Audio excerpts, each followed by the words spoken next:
ఒక్కోసారి అనుకుంటాను నా పెద్ద కుమారుడు సిఐడి ఆఫీసర్ అయి ఉంటే భలే ఉండేదని. ఎలా పసిగడతాడో తెలియదు కానీ ఒక ప్రత్యేకమైన గిఫ్ట్. రాబోయేదాన్ని పసిగడతాడు, హెచ్చరిస్తాడు. మొహమాటం లేదు, ఎవడైనా సరే మొహమాటం లేదు. ఏంటంటే అదొక ప్రత్యేకమైనది. మా రెండో కుమారుడు గురించి ఆయనే చెప్పుకున్నాడు ఇప్పుడు దాకా. ఈయనకు పేరుంది మా ఇంట్లో, నీ ముద్దుల కొడుకు అంటుంది నా భార్యని. ఎప్పుడు ఎంట పెట్టుకుంటాను, ఎందుకంటే ఈ ముద్దుల కొడుకుని ఎవరిని ఎత్తుకుపోతారేమోనని, సైతాన్ని ఎత్తుకుపోతేమోనని.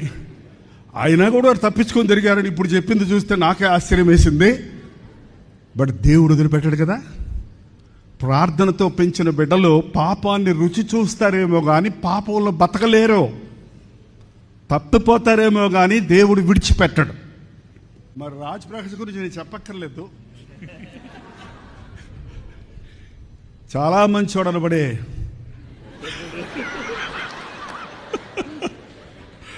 నువ్వు కూడా అప్పుడప్పుడు మెసేజ్ల్లో చెప్తుంటేనే ఇట్లా అవునా అనిపిస్తుంది నాకు.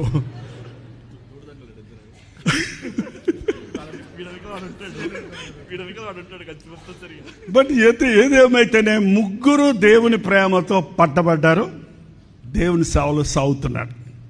కాబట్టి ఆయన చాలా సంతోషం. ముగ్గురు ఒకసారి రండి. ఫోటో